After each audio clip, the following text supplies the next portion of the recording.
Essay 6: The Inspiration of Oriental Art. The Western or Occidental concern with matter and form in our aesthetics may be present in some way in Oriental art. Campbell claims that 4 types of subject matter are involved. Abstract qualities such as goodness, truth, beauty, and the like. Next, types of action and mood, the slaying of monsters, the winning of a lover, moods of melancholy, bliss, and so on. Third, human types, Brahmins, mendicants, holy or wicked princes, merchants, servants, lovers, outcasts, criminals, etc., and, finally, deities, all of which we know are abstract. Page 105. Campbell claims further that there is no interest in the individual or in unique unprecedented events in Oriental life and Oriental art, but we do nevertheless see reference to types, forms, of action and human beings in the above quote. This concern, however, does not amount to a theoretical or practical interest in human psyche and its psychological and mental vicissitudes, which include an interest in arete, doing the right thing at the right time in the right way, dike, justice, episteme, knowledge, and archie, principles, laws. The ancient Greek concern for the importance of knowledge and Aristotle's specific categorization of knowledge into the theoretical, practical, and productive sciences may to some limited extent be mirrored in the Oriental sciences of medicine, astronomy, mathematics, etc. Ancient Greek science, however, thanks to the work of Aristotle, is definitively more systematic, and also involves more complex links to the complex repertoire of powers and capacities of the human mind. Another important difference between Oriental and Western knowledge systems is the presence in the latter and the absence in the former of attention to forms of explanation related to principles such as non-contradiction and sufficient reason.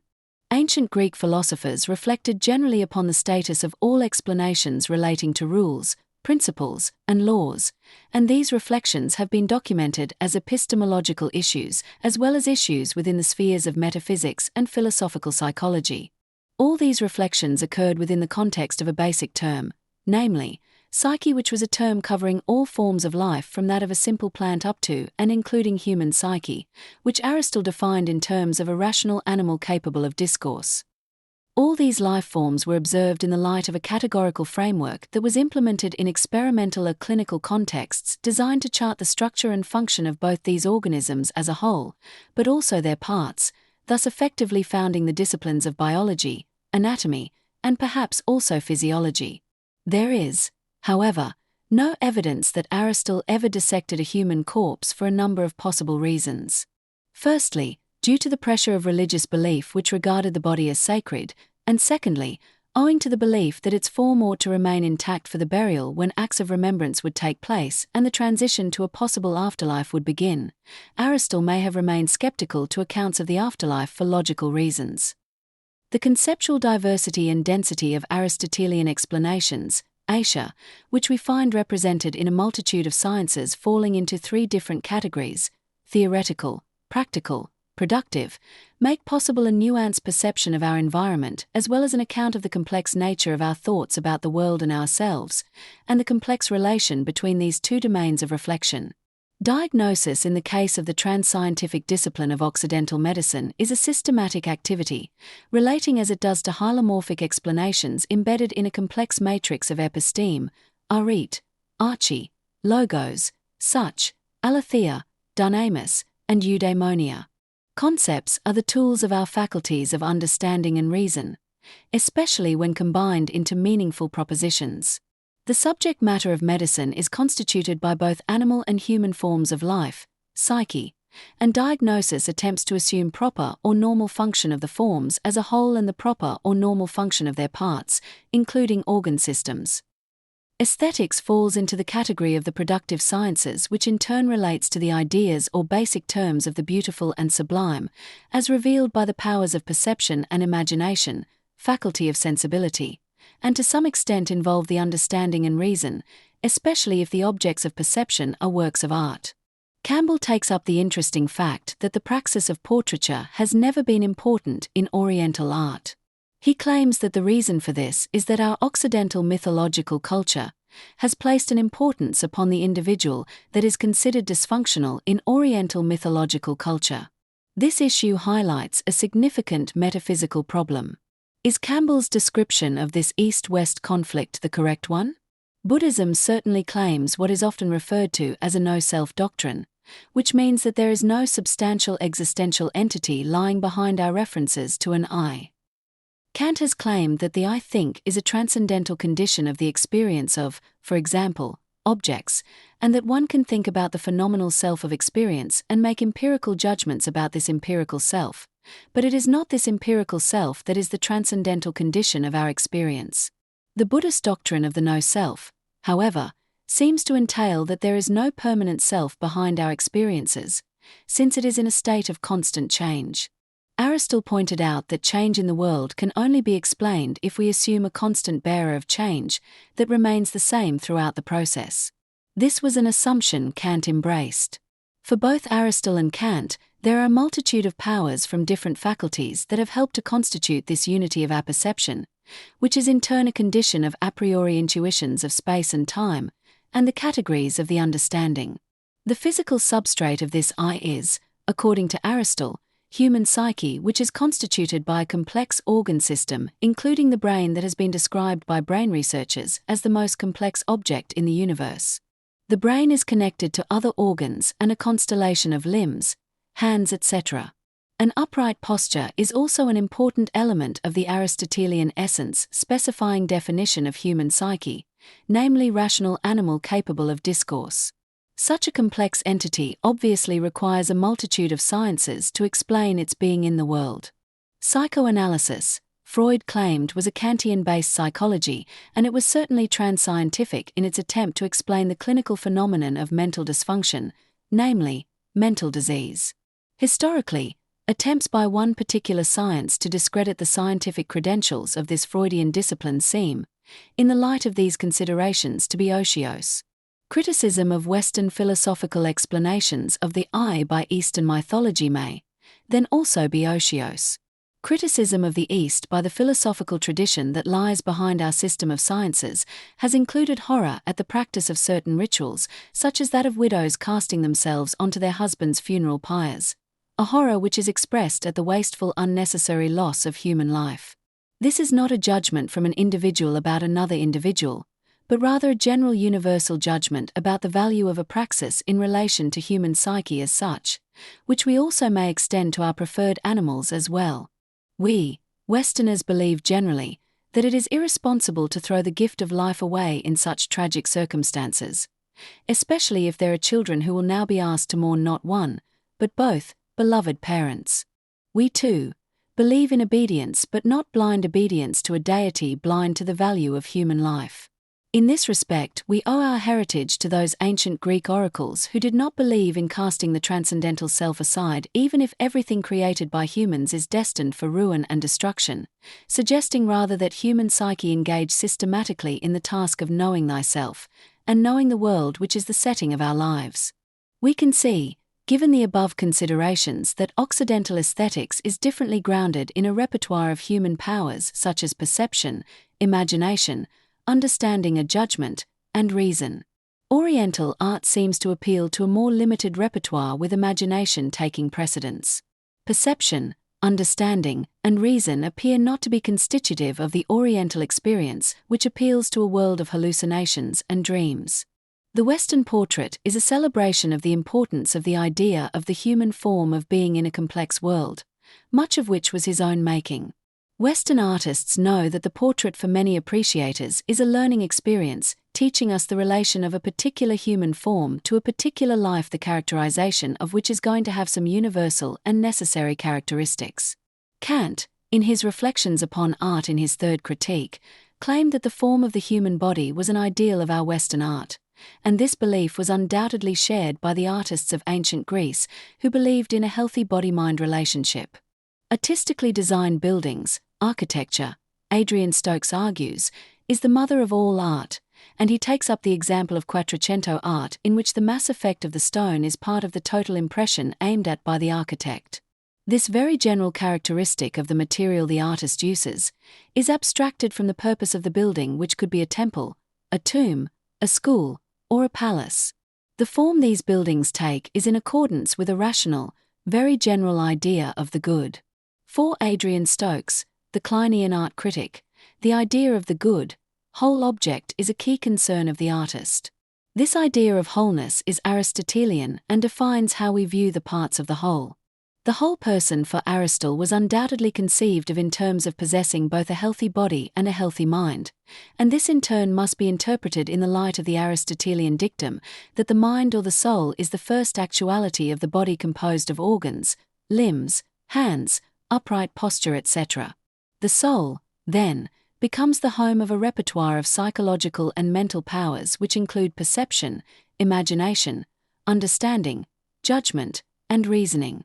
The multitude of sciences and arts falling into three categories are, then, the products of the human repertoire of powers. Campbell points to the portrait productions of Titian and Rembrandt, but he argues that it is the uniqueness of the individual that is the point of the portrait. This is not the whole story behind this genre of painting, which requires a much more complex form of explanation. We pointed earlier to the fact that the artist is providing an object which is intended to be the stimulus for an aesthetic lesson. Human character in relation to the ethical idea of the good is certainly a part of the story and the lesson, which will also include reference to the concepts of arete, doing the right thing in the right way at the right time, dike, justice, episteme, phronesis, and eudaimonia, all in the name of the form of the good, an idea surpassing that of particular existence or particular individuals. Campbell, however, elaborates upon his simple characterization of Occidental art, claiming that in Oriental life, the individual is expected not to innovate or invent, but to perfect himself in the knowledge and rendition of norms. Page 106. This identification of the Western individual with the ego is questionable. What is partly at stake here is what Campbell means by the terms knowledge and norms in the above quote. Oriental ideas of knowledge and norms are undoubtedly at odds with our Western beliefs in the importance of the ideas of human psyche and the forms of the good, norms. This Western idea of human psyche is also connected to the judgment all men are mortal and the principle lying behind it that life ends with death. On this position there is not another life after this. In other words, the idea of an afterlife is a contradiction given the current state of our knowledge, which is considerable if we are reasoning against the background of the Western canon of philosophy and the sciences. When the body gives up its life, the ghost of consciousness also ceases to exist. The afterlife on this account is a dreamlike hallucinatory idea which Campbell also insightfully extends to Oriental buildings and cities. I wonder if that may not be the reason why, in certain Oriental cities, one can feel, even today, that one is moving in a dream. The city is dreamlike because in its inception it was actually suggested by a dream, which then was rendered in stone. Page 107. Adrian Stokes, in his critical reflections upon Quattrocento art, notes how the mass effect of the stone appeals to our Western idea of a self-sufficient independent object of perception which invites the imagination of the perceiver to live in the spirit of the object, using not just the dreamlike function of the imagination, but also the powers of understanding and reason.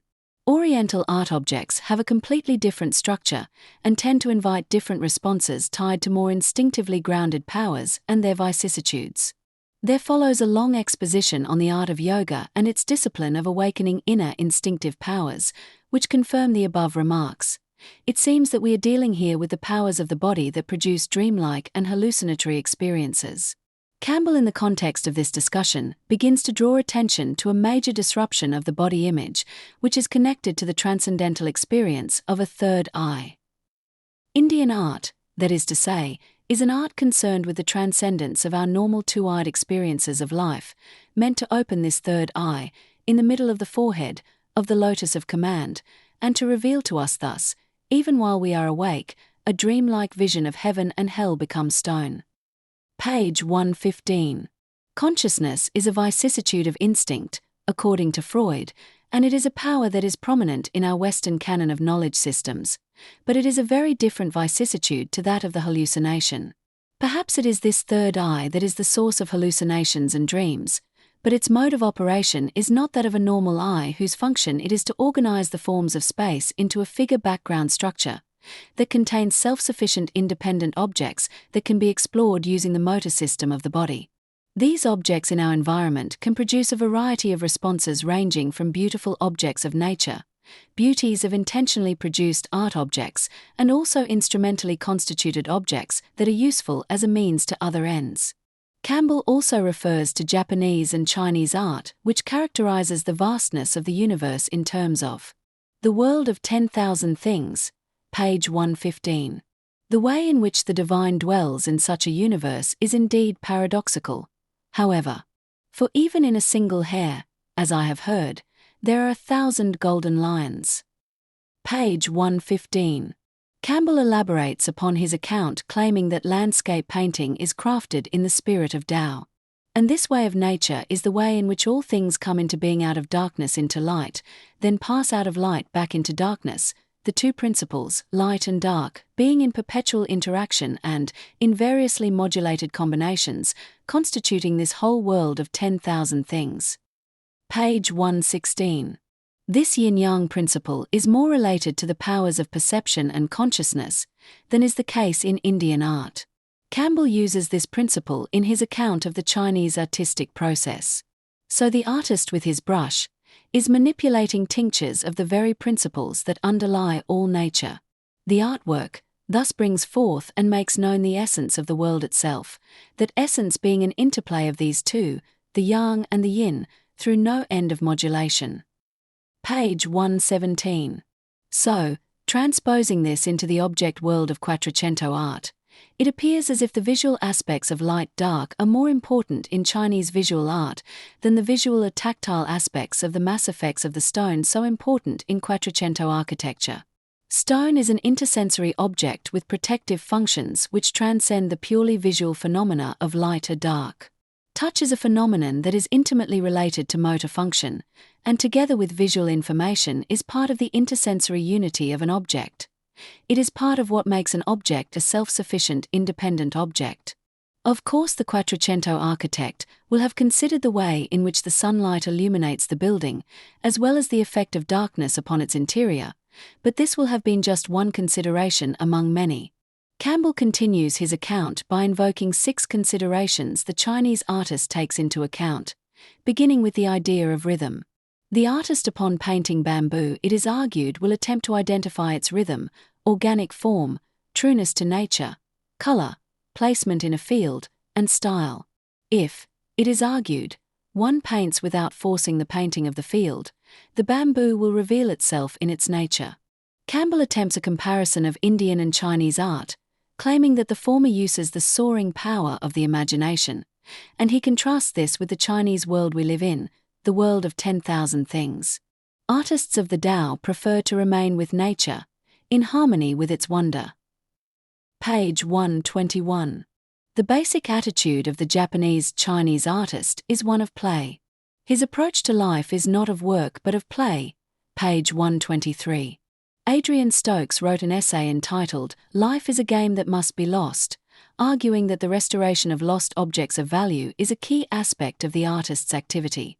Perhaps this was in fact a response to the Chinese view of life as a game. Campbell concludes this essay with a Buddhist story where the appreciator of a painting magically finds himself participating in the painting, interacting with a pretty girl until he was whisked back into life and reality, noticing that his presence had changed the content of the painting. Testifying to what? The fact that life is magical? That both art and life are games? This tale would not have impressed the ancient Greek artists who would see the continuity of life and art, but also see the implausibility of a tale that did not appreciate just how art imitated life, and the importance of the production of a self-sufficient independent object that cannot be changed by magic. The issue of the integrity of the object is obviously manifest in portraits of nobles and royalty, and in such objects the Aristotelian poetic idea of character is clearly on display.